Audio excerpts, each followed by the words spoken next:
মিজানুর রহমান আজহারী হুজুর একটা কথা বলেছিল, একদল খেয়ে গেছে আরেক দল খাওয়ার জন্য প্রস্তুত হয়ে আছে। তো এ কথাটা মিজানুর রহমান আজহারী হুজুর কাউকে উদ্দেশ্য করে বলে নাই, তাহলে আপনার কেন জ্বলে? এই ভিডিওটা দেখুন আপনারা, তাহলে বুঝতে পারবেন দুর্নীতি কারা করে। এই ভিডিওটা দেখুন, তাহলে বুঝতে পারবেন। একদল খাইছে আরেক দল খাওয়ার জন্য রেডি হয়ে আছে। আমরা এরকম চাই না। উনি আবার চাঁদার জন্য আমার গাড়িটা আটকে রেখে দিচ্ছে।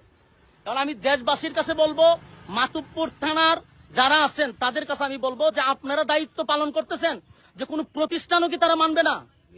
হ্যাঁ, বিএনপির যারা আছেন, আমরা আপনাদেরকে মহব্বত করি, আপনারা নির্যাতিত একটা দল, আপনাদেরকে মহব্বত করি। আপনারা যে মাঝে মধ্যে বলেন যে কে চাঁদাবাজি করে, তো আপনাদের দলের লোকেরা যদি এইভাবে মাদ্রাসা মসজিদ থেকেও চাঁদাবাজি করে, এটা কি আপনাদের দলের জন্য কোনো কল্যাণ বয়ে আনবে?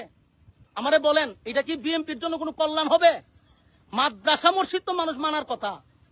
আমার মাদ্রাসাটা আমি যুদ্ধ করে মাদ্রাসা করছি, আজকে আমার মাদ্রাসা মাটি ফালাবো? এখানকার চেয়ারম্যানে তার গুন্ডা বাহিনী দিয়ে আমার মাদ্রাসার মাটি আটকে দিব কেন?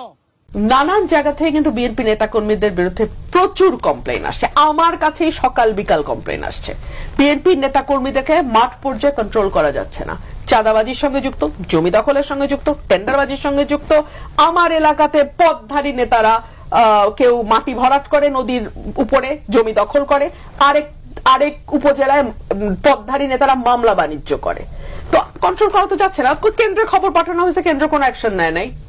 তো কারো বিরুদ্ধে অ্যাকশন হচ্ছে কেন্দ্র থেকে, কেউ কেউ আবার ওভার ব্লেসড, তাদের ব্যাপারে অ্যাকশন হচ্ছে না। সো নেতা কর্মীরাও কনফিউজ। আচ্ছা, কেন্দ্র যা বলে ওটাকে সিরিয়াসলি বলে? আসলেই কি আমাদের চাঁদাবাজি, টেন্ডারবাজি, মাটি ভরার, জমি দখল, এগুলো থেকে কেন্দ্র আসলেই চায় আমরা অফ থাকি? আর পলিটিক্যাল পার্টিগুলো তো এই মানে বিগত 30-40 বছর একটা প্যাটার্ন নিয়েছে। প্যাটার্নটা কি? ফকিরের ঘরে জন্ম হবে, লেখাপড়া টেনে টুনে 5 পাস হবে, কিন্তু রাজনীতির সঙ্গে যুক্ত হলে কয়েকশো কোটি টাকার মালিক হব। এটা তো সাইকোলজি। এই সাইকোলজি থেকে মানুষকে আপনি একদিনে বের করবেন কি করে? সো যত দেরি হবে, আপনি যতই উপর দিয়ে ভালো ভালো নাটক করার চেষ্টা করেন না কেন, আসল চেহারা তো বের হতে থাকবে। সো এটা বিএনপির জন্য ডেফিনেটলি একটা মানে খারাপ দিকে নিয়ে যাবে আর কি দল।